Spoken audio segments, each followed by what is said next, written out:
Hi everybody, this is Jeremy Siskind here. Happy summer. I am the author of Jazz Piano Fundamentals and playing solo jazz piano. And today I want to talk with you about something not necessarily jazz specific, but solo piano specific, which is when we're playing a tune with a groove, where do we put the groove on the keyboard? And I've noticed that this is an issue for a lot of students.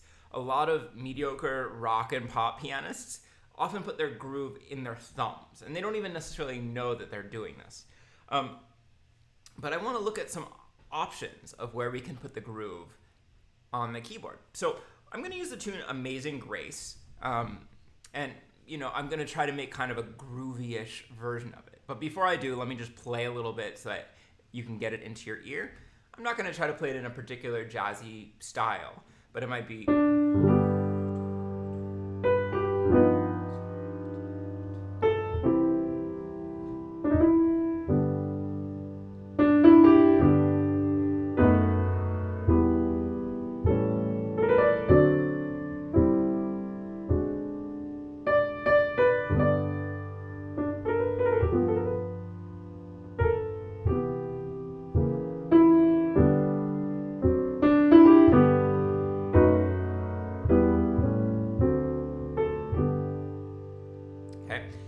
For those of you who are longtime followers of my videos, you'll see that I have some new technology. Let me know what you think.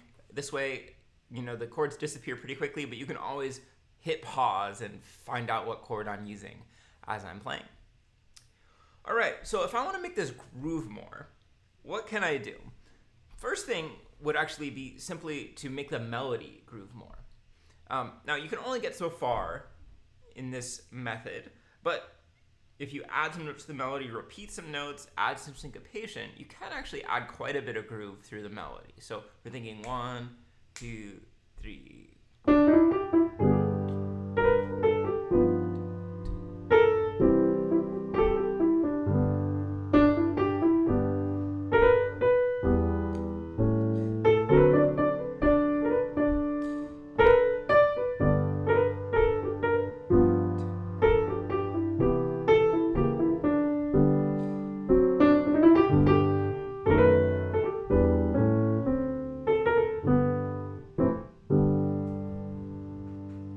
Okay, so that's mostly just through the melody that's creating that groove. And I'm really thinking,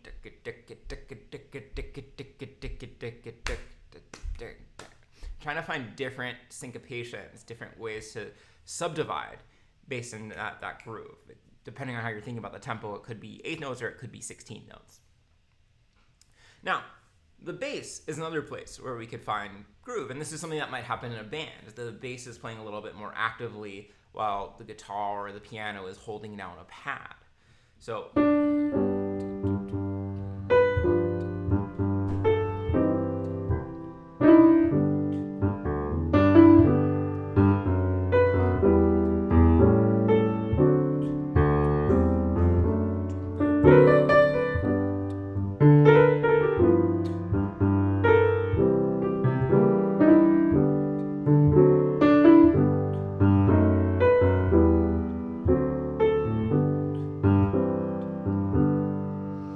So I'm not doing anything crazy, I'm just repeating that bass note.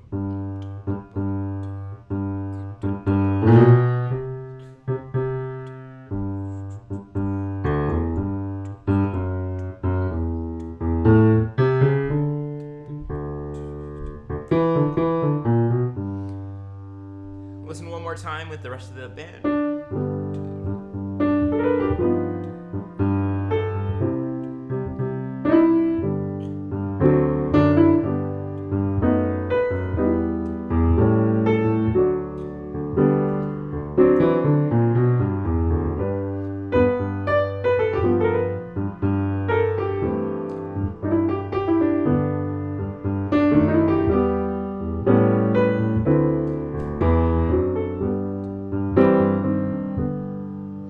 That definitely creates some groove. Now, I started this little mini video lecture, whatever you want to call it, by saying that bad rock pianists often use their thumbs. But we can use our thumbs to create some sense of rhythm. So, for example, we could try using the alto voice, the right hand thumb.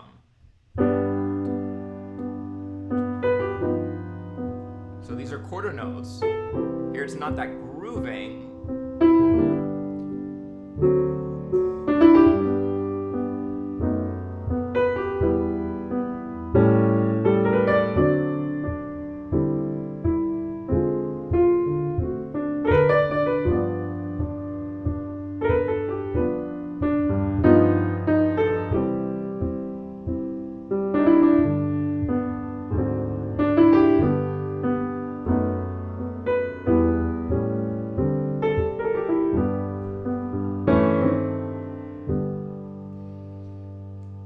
Okay, I could create a little bit more groove with my thumb.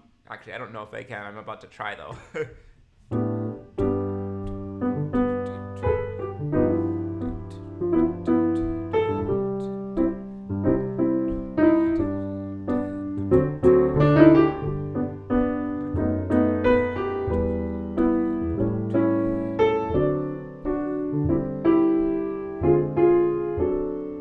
Okay, so what am I doing here?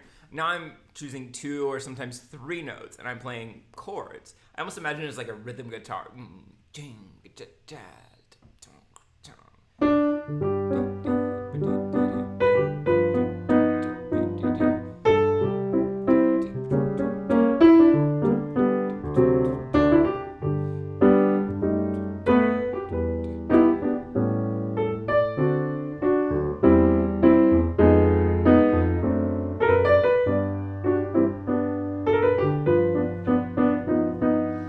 Okay, so your bottom fingers can all of your right hand, fingers 1 and 2, and then sometimes 3 can be used to create some chords there. Now, before we move on to the tenor voice, notice that I could combine quarter notes in the right hand with more of a groovy bass. And this is going to be a really nice way to create a sense of groove without anything getting too busy.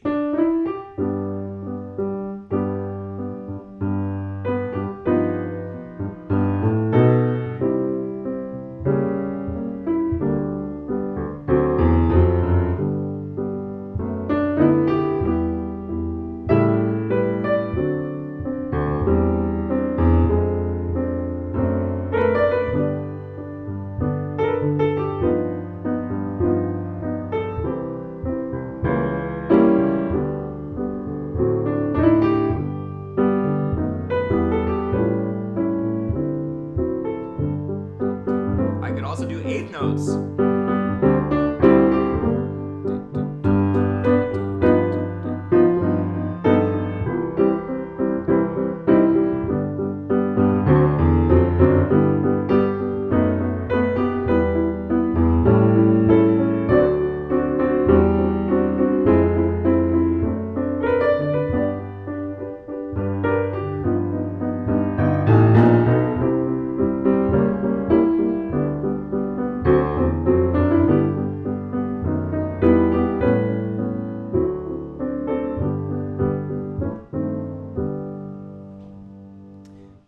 So that's chunking out those 2 eighth notes. I could also alternate between eighth notes with the 2 lower voices in the right hand.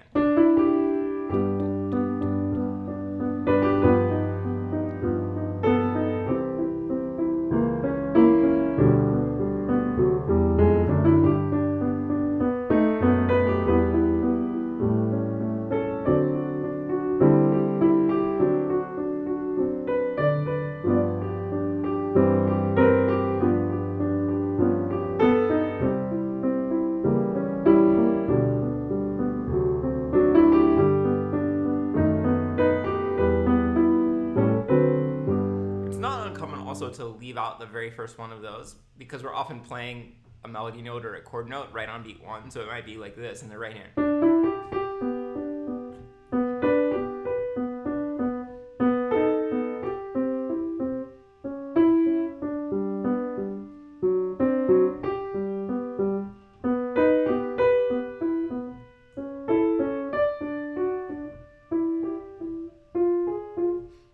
So here I'm resting on beat 1 to let the melody note have a second to change. That can make life easier.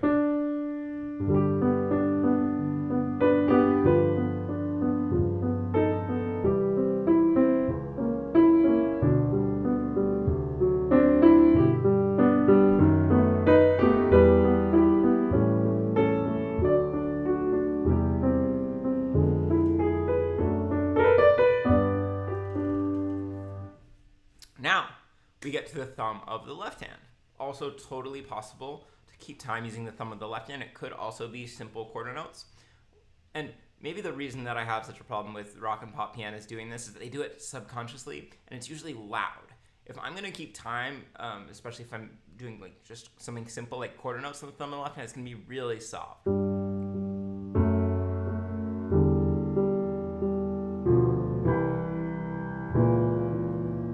Because we want people to feel it, but not necessarily hear it.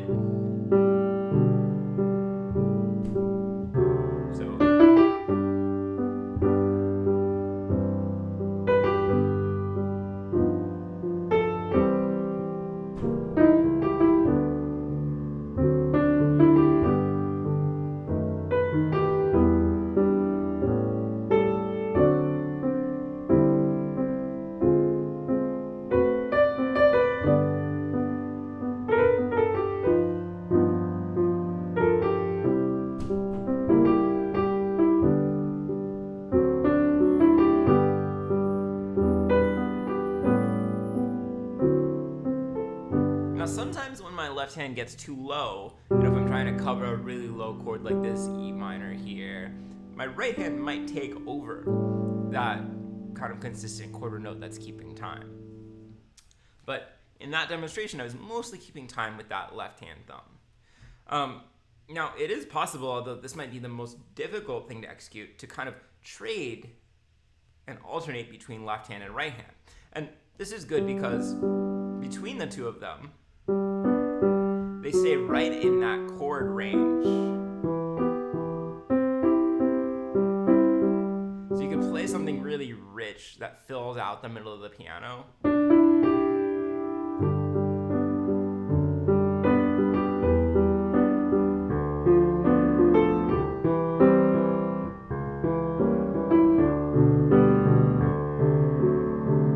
So I started doing one note in the left, two in the right, but it could be two in the left.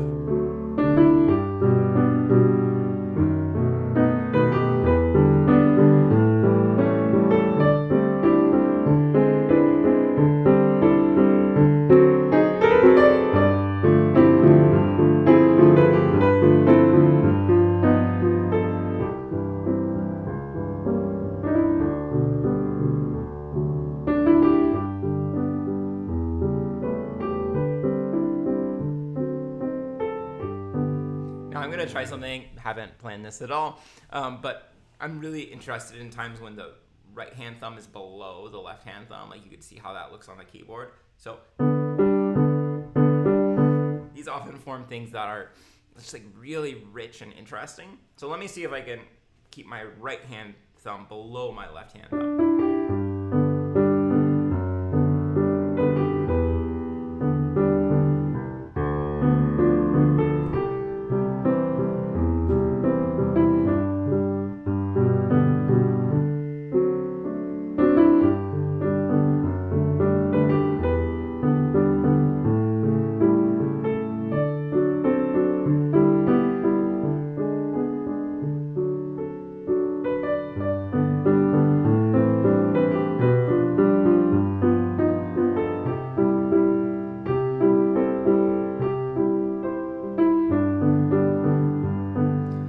It's tricky because, generally we want to spread out as much as possible between the bass note and the chords.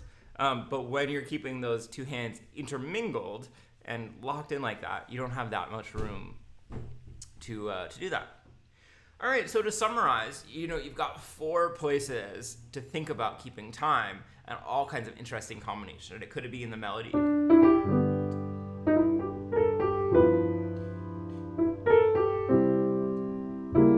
Could be in the bass.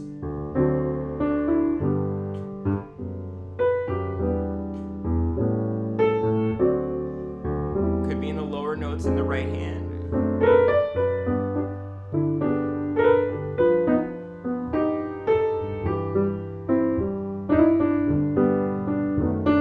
Could be in the lower notes